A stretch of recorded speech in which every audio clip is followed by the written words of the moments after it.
Welcome to dragons ecommerce YouTube channel. आज का जो हमारा वीडियो का टॉपिक है वो ये है कि आप अमेज़ॉन के ऊपर अपनी प्रोडक्ट को किस तरह से लिस्ट करते हैं।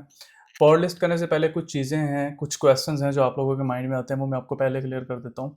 जब आप अमेज़ॉन के ऊपर प्रोडक्ट लिस्ट करने जाते हो तो आपको बहुत सारे लोग ये बताते हैं कि आपके पास यूपीसी बारकोड लेबल होना ज़रूरी है, लेकिन ये बिल्कुल ज़रूरी नहीं है। ये मैं पॉइंट्स के साथ इसको क्लियर करता हूँ। सबसे पहली बात, अगर आप अमेज़ॉन के ऊपर अपनी प्रोडक्ट को लिस्ट करना चाहते हैं यूपीसी लेबल के साथ, तो आप यूपीसी जो परचेज़ करेंगे वो वेबसाइट होगी gs1us.org। ये ऑफिशियल वेबसाइट है जिसने अमेज़ॉन के साथ कोलैबोरेट किया हुआ है, और अमेज़ॉन सिर्फ इन्हीं के यूपीसी जो है उनको वैलिड मानता है और आपको प्रोडक्ट लिस्ट करना अलाउ कर देता है। अच्छा, अब जब आपके पास ये यूपीसी लेबल कोड होता है जो आप GS1 से परचेज करते हैं, उसके बाद जब आप अपनी प्रोडक्ट को अमेज़ॉन के ऊपर लिस्ट करेंगे तो आप अपने खुद के ब्रांड नेम के साथ लिस्ट कर सकते हैं। मतलब जब आपके पास यूपीसी लेबल कोड होता है, आपके पास चाहे अपनी ब्रांड नेम का ट्रेडमार्क नहीं है, लेकिन आप फिर भी अमेज़ॉन के ऊपर अपनी प्रोडक्ट को अपने ब्रांड नेम के साथ लिस्ट कर सकेंगे क्योंकि आपके पास बारकोड लेबल है। अच्छा, सेकंड चीज़ आ जाती है कि अब आपके पास बारकोड लेबल नहीं है। जब आपके पास बारकोड यूपीसी भी जिसे बोलते हैं, या लेबल भी सिंपल जिसे बोलते हैं, जीटीएन भी बोलते हैं, जब आपके पास वो कोड नहीं है तब भी आप अपनी प्रोडक्ट को अमेज़ॉन के ऊपर लिस्ट कर सकते हैं। लिस्ट करने के लिए आपने अमेज़ॉन से जीटीएन एग्जम्पशन अप्रूवल लेना होता है। अब जो जीटीएन एग्जम्पशन अप्रूवल है, जीटीएन एग्जम्पशन का मतलब ये होता है कि आप अमेज़ॉन को ये बता रहे होते हो कि भाई मेरे पास यूपीसी को लेबल या कोड वगैरह नहीं है, अपनी प्रोडक्ट को अमेज़ॉन के ऊपर लिस्ट करना चाहता हूँ, तो आप मुझे अलाउ कर दें बगैर यूपीसी लेबल कोड के साथ प्रोडक्ट को लिस्ट करना। तो अमेज़ॉन आपको अलाउ कर देता है। और ये जो जीटीएन एग्जम्पशन का अप्रूवल होता है, ये आपको अमेज़ॉन विद इन 15 मिनट्स आपको अप्रूव कर देता है, और 15 मिनट्स के बाद आप अपनी प्रोडक्ट को लिस्ट कर सकते हैं। अब यहाँ पर आपके पास दो तीन चीज़ें आ जाती हैं। जब आप अपनी प्रोडक्ट को लिस्ट करते हो जीटीएन एग्जम्पशन के साथ, मतलब बगैर बारकोड के साथ, तो तब अमेज़ॉन आपको दो ऑप्शन देता है। पहला ऑप्शन ये होता है कि आप सिंपली जेनेरिक के साथ जीटीएन एग्जम्पशन लें। जेनेरिक से क्या मुराद होता है कि आप अपनी प्रोडक्ट को लिस्ट करेंगे अमेज़ॉन के ऊपर, लेकिन अपने ब्रांड नेम के साथ नहीं, एक जेनेरिक जो होता है टर्म यूज़ होती है उसके साथ आप अप्रूवल लेके लिस्ट कर सकते हैं। मतलब आप अपना ब्रांड नेम नहीं यूज़ कर सकते। अब यहाँ पर एक और चीज़ आ जाती है कि आप कहते हो कि भाई मेरे पास यूपीसी या बारकोड लेबल नहीं है, लेकिन मैं अपनी प्रोडक्ट को अमेज़ॉन के ऊपर लिस्ट करना चाहता हूँ अपने ब्रांड नेम के साथ, खुद के ब्रांड नेम के साथ। तो उसके लिए आप क्या करते हो, आप लेते हो GTN exemption approval with your brand name. इसका तरीकाकार क्या होता है कि आपके पास आपकी प्रोडक्ट होनी चाहिए फिजिकल फॉर्म में, मतलब आप उसके ऊपर आपका ब्रांड नेम भी लिखा हुआ होना चाहिए। आप क्या करते हो, आप उसकी फिजिकल पिक्चर्स बनाते हो। फिजिकल से क्या मतलब है कि प्रोडक्ट को अपने हाथ में रखा या फिर टेबल के ऊपर रख के अपने मोबाइल फ़ोन से पिक्चर्स बनाई, वो पिक्चर्स आप अमेज़ॉन को दिखाते हो कि भाई ये देखो, ये मेरी प्रोडक्ट के ऊपर मेरा ब्रांड नेम लिखा हुआ है। आपको अमेज़ॉन अप्रूव कर देता है, आपके ब्रांड नेम को अप्रूव कर देता है। उसके बाद जब आपको अप्रूवल मिल जाता है ब्रांड नेम के साथ, तो उसके बाद आप अपनी प्रोडक्ट को अमेज़ॉन के ऊपर लिस्ट कर सकते हो without using any GTN, without using any label और barcode, but with your brand name. मतलब आप अपने ब्रांड नेम के साथ प्रोडक्ट को लिस्ट भी कर लोगे और आपको यूपीसी या बारकोड लेबल परचेज करने की जरूरत भी नहीं पड़ेगी। यहाँ पर एक और चीज़ आ जाती है, लोग समझते हैं कि भाई अगर आपने बारकोड के साथ प्रोडक्ट को लिस्ट किया तो फिर आप अमेज़ॉन के वेयर हाउस में अपनी इन्वेंट्री भेज सकते हो, जिसको अमेज़ॉन एफपीए बोलते हैं। लेकिन अगर आपने बारकोड के साथ लिस्ट नहीं किया तो फिर आप नहीं भेज सकते। ये बिल्कुल रॉन्ग कंसेप्ट है।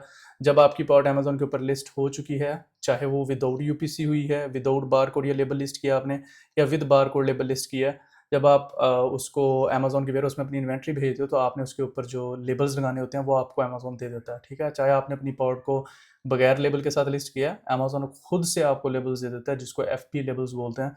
वो आप लेबल्स जनरेट करके अपनी प्रोडक्ट्स के ऊपर चिपका के अपनी प्रोडक्ट को सेल कर सकते हैं एज़ एन एफबीए भी और एज़ एन एफबीएम भी।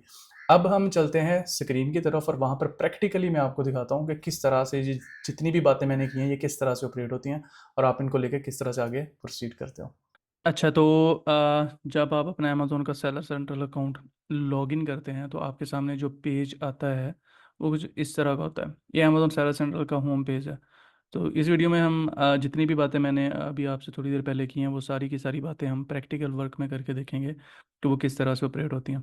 और ये लेटेस्ट मेथड है 2024 का कि आप अमेज़ोन के ऊपर किस तरह से अपनी प्रोडक्ट को लिस्ट कर सकते हैं। पहले थोड़ा सा मेथड चेंज था, अभी अपडेट के बाद अमेज़ोन ने थोड़ा सा अपना जो प्रोसीजर है पाउट को लिस्ट करने का वो चेंज कर दिया। तो यहाँ पर पाउट को लिस्ट करने के लिए सबसे पहले आप मेन्यू में जाते हैं। मेन्यू में जाने के बाद आपके पास ऑप्शन आता है कैटलॉग का। कैटलॉग में यहाँ पर ऐड प्रोडक्ट्स पहला ऑप्शन जो होता है उसके ऊपर आपने क्लिक कर देना होता है। ठीक है। अब जो आपके सामने पेज आएगा ये अपडेटेड फॉर्मेट है अमेज़ोन का। पहले ये इस तरह का दिखाई नहीं देता था, तो लोग इसको देख के थोड़ा सा कंफ्यूज हो रहे हैं। आपने इस चीज़ को देख के कंफ्यूज नहीं होना। आप, क्योंकि आप अपनी as an private label product list करने जा रहे हैं, आप कोई ड्रॉप शिपिंग नहीं कर रहे, तो आपने इस वाले जो टैब है इसको भी इग्नोर कर देना है, इसको भी इग्नोर, इसको भी और इसको भी, ठीक है। आप अपनी सिंगल प्रोड लिस्ट करने जा रहे हैं तो आपने जस्ट क्लिक करना है ब्लैंक फॉर्म के ऊपर, और स्टार्ट के ऊपर आपने इसको क्लिक कर देना, ठीक है। अब आपके सामने यहाँ पर पेज ओपन हो के आ जाता है, जहाँ पर आपने अपनी प्रोडक्ट का डाटा डालना होता है, ठीक है। तो यहाँ पर आपके पास जो सबसे पहला ऑप्शन है वो है आइटम नेम का। आइटम नेम से क्या मुराद है? प्रोडक्ट का नेम, इसको हम आम या सादा लफ्ज़ों में प्रोडक्ट का टाइटल भी बोलते हैं, ठीक है। तो इस चीज़ में आप लोगों ने कन्फ्यूज नहीं होना, बिल्कुल सिंपल सी बात है। बहुत सारे लोग मुझसे ये क्वेश्चन पूछ रहे होते हैं कि जो टाइटल है वो किस जगह पे लिखना है, ठीक है। तो ये मैं सारी चीज़ें स्टेप बाय स्टेप आपको एक्सप्लेन कर देता हूँ। सबसे पहले है आइटम नेम, इसको प्रोडक्ट का टाइटल भी बोलते हैं। अगर हम अमेज़ोन पे जाएँ, लाइक अमेज़ोन बायर पे जाएँ और यहाँ पर हम कोई भी प्रोडक्ट सर्च करें, कोई भी ओपन कर लेते हैं, सिंपल आपको दिखाना है, समझाना है बस। तो ये वाली जो लिखा हुआ है ना, यहाँ से लेके यहाँ तक, ये आइटम नेम होता है, टाइटल होता है प्रोडक्ट का। और यही आपने यहाँ पर लिखना होता है जो भी आपकी प्रोडक्ट है। अब फॉर एग्जांपल मैं कह देता हूँ कि भाई जो मेरी प्रोडक्ट है वो रेड चिली सॉस है, ठीक है, रेड चिली सॉस, ठीक है। अच्छा, पहले क्या होता था कि आपको अपनी कैटेगरी प्रोडक्ट की खुद सेलेक्ट करनी पड़ती थी, लेकिन ये प्रोडक्ट टाइप से क्या होता था, कैटेगरी, ये यहाँ पर ये जो शो हो रही है ना कैटेगरी, ये कैटेगरी, ये पूरा कैटेगरी ट्री होता है, ठीक है। ये मेन कैटेगरी होती है, सबसे बड़ी कैटेगरी, ये फिर उसकी सबसे उससे छोटी कैटेगरी, ये फिर इससे छोटी कैटेगरी, और ये वाली कैटेगरी इससे छोटी कैटेगरी, मतलब ये सब कैटेगरीज हैं, ये मेन कैटेगरी है, ठीक है। तो अमेजोन खुद आपको यहाँ पर कैटेगरी सेलेक्ट करके दे देता है अकॉर्डिंग टू योर कीवर्ड्स, जो आपने कीवर्ड्स टाइटल में यूज़ किए हैं अपने प्रोडक्ट के। तो आपको, तो फिर आपको क्या होता है कि यहाँ पर भी आपको किसी किस्म की कोई टेंशन लेने की ज़रूरत नहीं पड़ती। तो आपने यहाँ पर कंफर्म के ऊपर क्लिक कर देना है, कैटेगरी के ऊपर। अब कैटेगरी आपकी ऑलरेडी सिलेक्ट हो चुकी है, प्रोडक्ट का टाइटल नेम आपने लिख दिया, क्योंकि मैंने यहाँ पर शॉर्ट लिखा है, क्योंकि मैं, ऑब्वियस सी बात है, आपको सिखा रहा हूँ। तो आपने अपनी प्रोडक्ट का टाइटल नेम जो है वो थोड़ा सा बड़ा लिखना है, जो अगले बंदे को समझ में भी आए, और जिस तरह की आपकी प्रोडक्ट है उस वाले से, ठीक है। यहाँ पर अब आपने अपना ब्रांड नेम लिखना होता है, जो भी आपका ब्रांड नेम है, ठीक है। अब मैं जस्ट आपको समझाने के लिए कह रहा हूँ। अब अगर आपका ब्रांड नेम है, फॉर एग्जांपल मैं कह देता हूँ कि जी EXTD, जस्ट फॉर एग्जांपल। अच्छा, यहाँ पर आपने प्रोडक्ट का नाम, ब्रांड नेम लिख दिया। यहाँ पर आपने लिखनी होती है प्रोडक्ट की आईडी, ठीक है। प्रोडक्ट की आईडी से क्या मुराद है? वो आईडी जो आप GS1 प्लेटफॉर्म से परचेज करेंगे, बार कोड सा होता है, उसको लेबल भी बोलते हैं, उसको GTN भी बोलते हैं, और एसन भी बोलते हैं। एसन भी आप बोल सकते हैं वैसे उसको, उसमें कोई मसले वाली बात नहीं है। तो जहाँ से आपने ये बार कोड परचेज करना होता है वो वेबसाइट है GS1US.org। ये मेरी तरफ से रेकमेंडेड नहीं है, ये अमेज़ोन की तरफ से रेकमेंडेड है, ठीक है। मतलब ये अमेज़ोन सजेस्ट करता है, अमेज़ोन कहता है कि भाई अगर आपने अपनी पावर लिस्ट करनी है तो अमेज़ोन की तरफ से रेकमेंडेड ये है कि भाई आपने अगर बार कोड परचेज़ करना है तो आप यहाँ से परचेज़ करें, गेट अ बार कोड पर क्लिक करें, और आगे बहुत सिंपल से स्टेप्स हैं, आप परचेज़ कर सकते हैं, बहुत ईजी वे है। अगर आपको नहीं पता, या आप इसमें भी कंफ्यूज हो रहे हैं, तो उसके इससे रिलेटेड कि किस तरह से UPC बाय करना है, उसकी मैंने ऑलरेडी वीडियो अपलोड की है, वो आप देख लीजिएगा, ठीक है। तो यहाँ पर ब्रांड नेम लिखने के बाद आपने यहाँ पर UPC लिखना होता है, और उसके बाद आपने नेक्स्ट के ऊपर क्लिक कर देना होता है। अब मैं कहता हूँ कि भाई मेरे पास UPC लेबल है ही कोई नहीं, ठीक है, मैं UPC लेबल यूज़ ही नहीं करना चाहता, तो मैं यहाँ पर कहूँगा कि भाई I do not have a product ID, और नेक्स्ट के ऊपर क्लिक कर दूंगा। अब मैं एक और चीज़ कहता हूँ कि भाई मेरे पास ब्रांड नेम भी नहीं है, मेरी प्रोडक्ट के ऊपर ब्रांड नेम नहीं लिखा हुआ, तो जो जेनेरिक इसको बोलते हैं, ठीक है, जो मैं भी बात कर रहा था कि जेनेरिक के साथ आपने जी एग्जाम्पशन अप्रूवल ले लेना है। तो सबसे पहले मैंने ब्रांड नेम का बता दिया कि ब्रांड नेम लिखना है, उसके बाद UPC लिखना है, नेक्स्ट स्टेप्स में सारा डाटा आपने पुट कर देना होता है, ठीक है। और जब आपका ब्रांड नेम नहीं है तो फिर यहाँ पर जेनेरिक, और प्रोडक्ट आईडी की जगह पे भी आपने कह देना है कि I don't have an product ID, और नेक्स्ट के ऊपर आपने यहाँ पर क्लिक कर देना होता है, ठीक है। अब जब आप नेक्स्ट के ऊपर क्लिक करते हैं तो यहाँ पर फ़ौरन से अमेज़ोन आपको एक पॉपअप देता है कि UPC एग्जम्पशन अप्रूव्ड, मतलब अमेज़ोन ने आपको अप्रूव कर दिया कि भाई अगर आपके पास UPC या बार कोड लेबल नहीं है, GTN नहीं है, तो आप अपनी प्रोडक्ट को अमेज़ोन के ऊपर लिस्ट कर सकते हैं विदाउट आपके ब्रांड नेम के, जेनेरिक के साथ, ठीक है। तो आपने इसको एक्नॉलेज के ऊपर क्लिक करके यहाँ पर आपने अपनी प्रोडक्ट का टाइटल, सॉरी, डिस्क्रिप्शन लिखनी है। डिस्क्रिप्शन कहाँ पर शो होती है? अगर मैं इस प्रोडक्ट को थोड़ा सा नीचे स्क्रॉल करूँ तो मे बी इसने यहाँ पर डिस्क्रिप्शन डाली हुई हो, थोड़ा सा नीचे स्क्रॉल करने के बाद ये रही प्रोडक्ट की डिस्क्रिप्शन। तो आपने, ज़ाहिर सी बात है, वो पूरी लिखनी है, लेकिन मैं यहाँ से इसको कॉपी करके, जस्ट क्योंकि मैं यहाँ पर आपको समझा रहा हूँ, तो मैं अब, ऑब्वियस सी बात है, पूरी प्रोडक्ट की डिस्क्रिप्शन तो नहीं लिखूंगा ना इसमें। तो आपने अपनी जो आपकी प्रोडक्ट है उसकी पूरी डिस्क्रिप्शन आपने यहाँ पर लिख के डाल देनी है, ठीक है। इसी तरह से यहाँ पर आपने बुलेट पॉइंट्स डालने हैं। बुलेट पॉइंट्स में मैं आपको दिखा देता हूँ कि ये कहाँ पर शो हो रहे होते हैं, ठीक है। बुलेट पॉइंट्स जो वो आप एक से ज़्यादा डाल सकते हैं, उसमें मसला नहीं है। यहाँ ऐड मोर पे क्लिक करेंगे, यहाँ पर आप अगला बुलेट पॉइंट डाल देंगे, ठीक है। और कॉपी, और यहाँ पर इसको पेस्ट किया, ठीक है। तो और भी आप यहाँ पर बुलेट पॉइंट्स डाल सकते हैं। ये यहाँ पर बुलेट पॉइंट्स शो होते हैं टाइटल के नीचे। ये अबाउट दिस आइटम वाला जो पोर्शन है, ये सारे जो, ये पहला बुलेट पॉइंट है, ये दूसरा, ये तीसरा, ठीक है। इसी तरह से आप भी अपनी पॉड के बुलेट पॉइंट्स बना के यहाँ पर डालेंगे तो आपके पॉड के डिटेल पेज पे शो होंगे। यहाँ पर आपने पॉड की इमेजेस अपलोड करनी होती हैं। टोटल आप यहाँ पर 9 इमेजेस अपलोड कर सकते हैं। जो पहली मेन इमेज होती है उसका बैकग्राउंड वाइट होना चाहिए। अगर आपको मैं ये वाला सेलर भी दिखाऊं या आप अमेजोन के ऊपर कोई सेलर भी देखें तो उसकी जो पहली इमेज होती है वो इस तरह से वाइट बैकग्राउंड के साथ होती है। और जो बाकी इमेजेस होती हैं, जैसे कि ये देखें, ये सेकंड इमेज है, ये उसने उसके ऊपर टेक्स्ट वगैरह और ये चीज़ें लिखी हुई हैं, ठीक है। मतलब इसका बैकग्राउंड जो है वो पूरा वाइट नहीं है, ठीक है। तो यहाँ पर आपने जो मेन इमेज है वो विद वाइट बैकग्राउंड लिखनी अपलोड करनी होती है। मैं यहाँ पर अभी कोई अपलोड नहीं कर रहा। यहाँ पर आपने अपनी पावर की इमेजेस जो है वो अपलोड कर देनी है, मेन इमेज, उसके बाद बाकी इमेज आपने यहाँ पर अपलोड कर देनी है, ठीक है।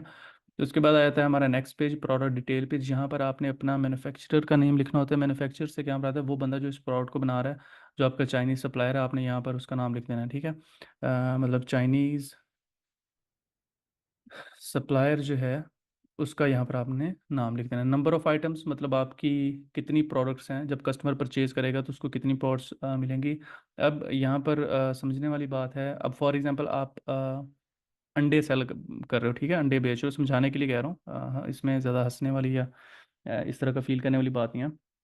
अब अगर आप अंडे सेल कर रहे हैं ना, 1 दर्जन अंडे सेल कर रहे हैं, और आप 1 दर्जन अंडे सेल कर रहे हैं $10 में फॉर एग्जांपल, तो यहाँ पर आप लिखोगे 12, ठीक है। मतलब जब कोई कस्टमर एक ऑर्डर परचेज करेगा, $10 पे करेगा, तो उसको 12 अंडे मिलेंगे, ठीक है। अब आपके केस में या मेरे केस में मैं रेड सॉस सेल कर रहा हूँ, तो रेड चिली सॉस जो है वो एक बॉटल जाएगी कस्टमर को जब कस्टमर परचेज करेगा, ठीक है। तो कुछ लोग क्या करते हैं कि यहाँ पर अपनी टोटल इन्वेंट्री लिख देते हैं, जितनी इन्वेंट्री उन्होंने सप्लायर से बाई की होती है। ये लेक्चर थोड़ा सा लंबा हो सकता है लेकिन डिटेल्ड है, आप लोगों को इसमें आई थिंक सो बहुत फ़ायदा हो जाएगा। यहाँ पर मैन्युफैक्चरर की कॉन्टैक्ट इन्फॉर्मेशन, जो आपका चाइनीज़ सप्लायर है उसका एड्रेस वगैरह लिख देना है, ठीक है। अ, उसके बाद है कंटेन्स फूड और बेवरेज, मतलब आपकी पॉट फूड से रिलेटेड है। अब मेरी पॉट तो चिली सॉस है तो वो जाहिर सी बात है फूड से रिलेटेड है। आपकी पॉट जो वो हीट सेंसिटिव है, मेरी पॉट हीट सेंसिटिव नहीं है। और टेम्परेचर रूम टेम्परेचर पे ठीक रहती है पॉट, ठीक है। उसके बाद ये सर्विंग क्वांटिटी, ये जो रेड रेड नहीं है इनको आपने फिलहाल नहीं छेड़ना। जब आपकी पॉड लिस्ट हो जाएगी तो फिर आप इनके साथ पंगा ले सकते हैं।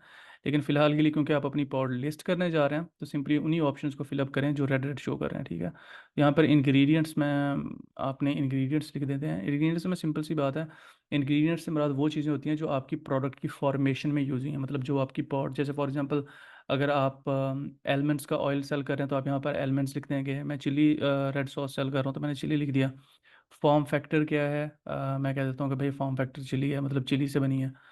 अच्छा, ईच यूनिट काउंट क्या है, 1, ठीक है। मतलब जब कस्टमर परचेज करेगा वही ऊपर वाली बात, 1 यूनिट काउंट है। प्रोडक्ट एक्सपायरेबल है तो मैं कह देता हूँ कि भाई नो, ठीक है। अगर आपकी प्रोडक्ट एक्सपायरेबल है तो आप यहाँ पर यस कह सकते हैं। अब यहाँ पर यूनिट काउंट और यहाँ पर यूनिट काउंट टाइप, ठीक है। मैं कहता हूँ कि भाई जो बोतल मैं सेल कर रहा हूँ ना रेड चिली सॉस की, वो 250 ग्राम की है फॉर एग्जांपल, ठीक है। और यहाँ पर मैं ग्राम, ठीक है। अब अगर आपकी फॉर एग्जांपल वो केजी में है कोई चीज़ तो आप यहाँ पर केजी सेलेक्ट कर लेंगे। तो उसके बाद अब देखें, ये पहले 3 जो पेजेस थे इनमें ये जो रेड सा आ रहा था एरर वो ख़त्म हो गया। अब आपने जाना है ऑफर पेज पे। यहाँ पर है क्वांटिटी कि कितनी, ये जो कंट्रीब्यूशन SKU है इसको आप एम्प्टी छोड़ दें, कोई ज़रूरत नहीं है इसको कुछ भी करने की। यहाँ पर बहुत सारे लोग कंफ्यूज हो जाते हैं कि क्या देना है, तो आप इसको एम्प्टी छोड़ दें, ये रेड नहीं है, ठीक है। तो परेशान होने की भी ज़रूरत नहीं है, कोई इसका लेना देना नहीं है आपकी लिस्टिंग के साथ ज़्यादा। क्वांटिटी क्वांटिटी अब यहाँ पर आपने क्वांटिटी तब देनी है जब आप FBM कर रहे हैं। मैंने FBM क्या होता है और FBA क्या होता है ऑलरेडी बहुत एक्सप्लेन किया हुआ है। FBM में क्या होता है कि आप सारी इन्वेंट्री अपने पास रखते हो और जब आपको ऑर्डर आता है तो आप खुद उस प्रोडक्ट को पैक करते हो और पैक करके अपने कस्टमर तक पहुंचाते हो। FBA क्या होता है, उसमें आप अपनी सारी इन्वेंट्री कार्टन्स की फॉर्म में अमेजोन के वेयर उसमें भेज देते हो, और जब आपको ऑर्डर आता है तो अमेजोन की टीम खुद उसको पैक करके कस्टमर तक पहुंचाती है। आपको कोई भी परेशान होने की ज़रूरत नहीं होती वहाँ पे, ठीक है।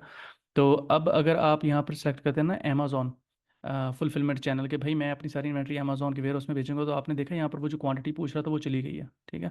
अब अगर मैं कहता हूँ कि भाई मैं खुद शिप करूँगा कस्टमर, तो फिर आ गई ठीक है, तो मैं अब इसको एफ में लिस्ट कर देता हूँ। तो मैं कहता हूँ कि फॉर एग्जांपल मेरे पास 400 बॉटल्स पड़ी हैं इसकी। ठीक है, टोटल मेरे पास रेड चिली सॉस की 400 बोतलें पड़ी हैं जो मैं सेल कर सकता हूँ अमेज़ोन के ऊपर। सेलिंग प्राइस मैं कहता हूँ फॉर एग्जांपल 6.99 पाउंड्स है उसकी। या डॉलर्स की फॉर्म है तो आप डॉलर के फॉर्मेट में उसको लिख दें कि ये मेरी सेलिंग प्राइस है, ये वो प्राइस है जिस प्राइस पे इस प्रोडक्ट को मैं सेल करना चाहता हूँ अमेज़ोन के ऊपर। यहाँ पर आप प्रोडक्ट की डायमेंशंस डाल सकते हैं अगर आप चाहें तो। वरना ये रेड नहीं है तो मैं इसको फिलहाल के लिए एम्प्टी छोड़ देता हूँ। कंट्री ऑफ ओरिजिन, आपकी प्रोडक्ट आ कहाँ से रही है या फिर आप प्रोडक्ट को किस कंट्री में सेल करना चाहते हैं। तो मैं यही कहता हूँ कि भाई जहाँ पर आप प्रोडक्ट लिस्ट करें ना वही कंट्री सेलेक्ट करें। ठीक है, वरना ये आपका कस्टमर जो है इस चीज़ को लेकर कंफ्यूज हो जाता है कि पता नहीं शायद प्रोडक्ट जो है वो किसी और कंट्री से आ रही है। ठीक है, डेंजरस गुड्स जो रेगुलेशंस है उसको नॉट एप्लीकेबल कर देते हैं। डेंजरस गुड्स कौन सी होती हैं, जैसे बैटरी टाइप प्रोडक्ट्स होगी जिनमें बैटरी वगैरह ये इस तरह की चीज़ होती है जो कस्टमर को हार्म पहुंचा सकती है, किसी किस्म का नुकसान पहुंचा सकती है। कंटेन लिक्विड्स कंटेंट्स, आपकी प्रोडक्ट जो है उसमें किसी तरह का लिक्विड है, अगर तो है तो फिर यस कर देंगे, अगर नहीं है तो नो कर देंगे। मैं यस कर देता हूँ। अब जब आप यस के ऊपर क्लिक करेंगे तो वो वॉल्यूम पूछेगा कि भाई लिक्विड का वॉल्यूम कितना, तो मैं कह देता हूँ कि 500 ml है, जस्ट फॉर एग्जांपल आपको समझाने के लिए। ठीक है, और यहाँ पर मैं वो लिख देता हूँ कि ml मिलीलीटर की फॉर्म में। लिक्विड पैकेजिंग टाइप जो है, मतलब आपकी जो प्रोडक्ट है वो पैक किस फॉर्म में है। मैं कहता हूँ कि भाई बॉटल है, भी बॉटल है और ग्लास की बनी हुई है। ठीक है, उसके बाद is the liquid power double seal, मतलब आपकी जो प्रोडक्ट है जिसके अंदर लिक्विड है उसको डबल सील किया आपने। मैंने कहा यस जी भाई किया हुआ है। ठीक है, यहाँ पर इसको ml। ठीक है, ये सारा प्रोडक्ट का हमने डाटा डाल दिया। अब आपने जस्ट सबमिट के ऊपर क्लिक करना होता है, आपकी प्रोडक्ट लिस्ट हो जाती है। यहाँ पर ये पहले पेज पे एरर दे रहा है हमें कोई, जी10 एग्जाम्पशन इज रिक्वायर्ड। वो कह रहा है कि भाई आप जी10 एग्जाम्पशन लो। असल में होता क्या है कि जब आप जी10 एग्जाम्पशन लेते हो ना अमेज़ोन के ऊपर, तो आपने वो देखा था जो पॉपअप आया था उसके ऊपर लिखा हुआ था कि विद इन 24 आवर्स जो आप अपने प्रोडक्ट को लिस्ट कर सकते हैं। समटाइम ये होता है कि आप आफ्टर 30 मिनट्स भी लिस्ट कर सकते हैं। तो जैसे आपके 30 मिनट्स कंप्लीट होते हैं तो ट्राई करके देख लें आपने। फिर आपके ये एरर, ये वाला जो एरर है ना ये नहीं आएगा। ठीक है, और आपने जस्ट क्लिक करना होता है सबमिट के ऊपर और आपकी जो प्रोडक्ट है वो अमेज़ोन के ऊपर लिस्ट हो जाती है। इस चीज़ को लेकर परेशान नहीं होना, ये बस जिटेन एग्जाम्पशन के लिए जब आप अप्रूवल लेते हो ना तो फ़ौरन से आपको अमेज़ोन अलाउ नहीं करता प्रोडक्ट को लिस्ट करना। थोड़ी देर बाद आप प्रोडक्ट को लिस्ट कर सकते हैं। ठीक है, तो ये तरीका था अमेज़ोन के ऊपर अपनी प्रोडक्ट को लिस्ट करने का। अगर आपके पास यूपीसी लेबल है तो आपने जस्ट इसको अनचेक करके यहाँ पर यूपीसी लेबल, और यहाँ पर आपने अपना ब्रांड नेम लिख देना है जो भी आपका ब्रांड नेम है। लाइक ए बी सी, ये जैसे एग्जांपल के लिए कह रहा हूँ, A B C for example आपका ब्रांड नेम है। तो आपने यहाँ पर अपना यूपीसी बार कोड लेबल लिखना है, कुछ डिजिट्स का होता है इस तरह से। ठीक है, उसके बाद आपने यहाँ पर वो सिलेक्ट कर देना है कि आपका जो भी यूपीसी लेबल है। ठीक है, यहाँ पर ये कह रहा है कि भाई आपका यूपीसी लेबल ठीक नहीं, क्योंकि वो तो मैंने एग्जांपल के लिए लिखा है ना, जाहिर सी बात है। तो आपके पास अपना कोई यूपीसी लेबल कोड होगा तो वो आपने यहाँ पर लिख के इस प्लॉट को लिस्ट कर देना है। ये तरीका है अमेज़ोन के ऊपर 2024 में कि किस तरह से आप अमेज़ोन के ऊपर प्लॉट लिस्ट कर सकते हैं। अब इस पूरे प्रोसेस में अगर आपको कोई क्वेश्चन है तो आपने मुझसे पूछ लेना है, मैं आपको ज़रूर गाइड कर दूंगा। और किसी किस्म का कोई भी क्वेश्चन होता है ना तो उसमें आप हिचकिचाया ना करें। कोई छोटे से छोटा क्वेश्चन भी हो तो आप पूछ लिया करें कमेंट्स में। मैं अमूमन बल्कि मोस्टली मैं रिप्लाई कर देता हूँ और डिटेल में रिप्लाई कर देता हूँ। फिर वो एक का रिप्लाई कर देता हूँ तो वो काफ़ी सारे लोगों का उसमें बेनिफिट हो जाता है। ठीक है, ये वाली जो दो लाइनें हैं ना इन चीज़ों में लोग बहुत ज़्यादा कंफ्यूज होते हैं। मैं इसको दोबारा से रिपीट कर देता हूँ। अब अगर आपको कोई भी ब्रांड नेम है तो आपने यहाँ पर अपना ब्रांड नेम लिखना है, यहाँ पर आपने अपना यूपीसी बार कोड लेबल लिखना है और सबमिट के ऊपर क्लिक कर देना, आपकी पॉड लिस्ट हो जाएगी। अगर आपके पास बार कोड नहीं है तो आपने यहाँ पर क्लिक करके और उसके बाद आपके पास आ जाएगा जी10 एग्जाम्पशन इज रिक्वायर्ड, तो आपने अप्लाई नाउ, मैं दिखा देता हूँ, ये अप्लाई नाउ के ऊपर आपने क्लिक करना है। अब अमेजोन आपसे यहाँ से पूछेगा कि भाई अच्छा ये कह रहा है कि एवीसी के लिए क्वालिफाई। अच्छा, ये मुझे एरर इसलिए दे रहा है, your account does not qualify because क्योंकि मैंने ऑलरेडी इस अमेजोन अकाउंट के ऊपर एक ब्रांड नेम जो है, ब्रांड नेम का अप्रूवल लिया हुआ है, वो है सर्विट्रे। ठीक है, तो अब अगर मैं यहाँ पर इसको ब्रांड नेम को लिखता हूँ और अप्लाई नाउ के ऊपर क्लिक करता हूँ तो अब ये वो वाला एरर नहीं देगा जो इसने भी थोड़ी देर पहले दिया था हमें। ठीक है, अब यहाँ पर ये कह रहा है कि भाई प्रोडक्ट का नेम लिखो, रेड चिली सॉस, ये मेरी प्रोडक्ट का नेम है। उसके बाद आपने, अच्छा, यहाँ पर आपने अब अपनी प्रोडक्ट की पिक्चर्स दिखानी होती है। Branding on the product matches the brand name if your product is, अच्छा ये मैं आपको सिंपली अपने लफ्ज़ों में समझा देता हूँ तो आपके ताकि ना आपको समझ आ जाए। यहाँ पर आपने अमेज़ोन को प्रोडक्ट की रियल लाइफ पिक्चर्स दिखानी होती हैं। रियल लाइफ पिक्चर से क्या मुराद होता है कि आपने प्रोडक्ट को अपने हाथ में पकड़ना है या टेबल के ऊपर रखना है और अपने मोबाइल फ़ोन से उसकी पिक्चर्स लेनी है। पिक्चर्स लेके आपने इन सारे बॉक्सेस को चेक करना है। चेक करने के बाद आपने यहाँ पर सिलेक्ट फाइल के ऊपर क्लिक करना है। जहाँ पर भी आपकी वो पिक्चर पड़ी हुई होगी उस पिक्चर को उठाना है। फॉर एग्जांपल ये वाली पिक्चर है, उस पिक्चर को उठाया। उठाने के बाद यहाँ पर आपने अपनी ईमेल लिख देनी है, जो भी आपकी ईमेल है, और सबमिट के ऊपर क्लिक कर देना है। ये अप्रूवल के लिए आपने रिक्वेस्ट डाल दी है अमेज़ोन को। विद इन 24 आवर्स अमेज़ोन आपको अप्रूव कर देगा। और जब आपको अप्रूव कर देगा तो फिर आपके पास ये वाला जो एरर आ रहा है अप्लाई नाउ, ये नहीं आएगा। और आप अमेज़ोन के ऊपर अपनी प्रोडक्ट को लिस्ट कर सकेंगे अपने खुद के ब्रांड नेम के साथ और without using any UPC bar code. जैसे कि मैं आपको दिखा भी देता हूँ। अगर मैं अमेज़ोन अकाउंट पे जाऊँ और यहाँ पर मैंने एक प्रोडक्ट को लिस्ट किया भी हुआ है, लेकिन उसको फ़िलहाल के लिए इनएक्टिव रखा हुआ है क्योंकि वो अभी उसकी इन्वेंट्री जो है उसमें इशूज़ आ रहे हैं। ये प्रोडक्ट जो है वो अमेज़ोन के ऊपर लिस्टेड है already with the brand name सर्विट्रे। और विदाउट, इसमें मैंने कोई बार कोड, कोई यूपीसी लेबल यूज़ नहीं किया हुआ। ये पॉड के इंग्रेडिएंट्स हैं, ये पॉड के छोटे छोटे से बुलेट पॉइंट्स हैं, और ये उसके ऊपर छोटी सी जो है वो डिस्क्रिप्शन है ये पॉड की, ठीक है। पूरा इस पॉड को अभी तक ऑप्टिमाइज़ नहीं किया हुआ क्योंकि अभी ये स्टार्टिंग फेज़ में है। करूँगा इंशाल्लाह। या बस आपको दिखाया मैंने कि ये पॉड जो है मैंने अमेज़ोन के ऊपर ऑलरेडी लिस्ट की है ब्रांड नेम के साथ, but without using any UPC bar code label. अगर मैं आपको अमेज़ोन में जाके दिखा भी सकूं इस पॉड को, तो आपको यहाँ पर ये बार कोड ये अमेज़ोन खुद अलॉट करता है, ये SKU नंबर भी अमेज़ोन खुद अलॉट करता है, और आप अपनी मर्ज़ी से भी डाल सकते हैं, ठीक है। तो इस तरह से आप अमेज़ोन के ऊपर अपनी प्रोडक्ट को लिस्ट कर सकते हैं। कोई भी क्वेश्चन हो पूछने में बिल्कुल मत हिचकिचाइएगा, मैं आपको ज़रूर इंशाल्लाह गाइड करूँगा। मिलेंगे इंशाल्लाह एक नई वीडियो के साथ। आप मुझे टॉपिक बता दीजिएगा। जिस टॉपिक से रेलिवेंट बहुत ज़्यादा लोग कमेंट करते हैं उस टॉपिक पे मैं वीडियो बना देता हूँ, क्योंकि ये 2024 में अमेज़ोन ने अपना थोड़ा सा मेथड जो है पॉड लिस्टिंग का वो चेंज किया है। तो इसलिए मैंने इस टॉपिक के ऊपर दोबारा से एक वीडियो बना दी हुई है, ये आप पूरी देख लें। अगर आपका इसमें कोई भी क्वेश्चन हो तो आप पूछ सकते हैं। Thank you so much.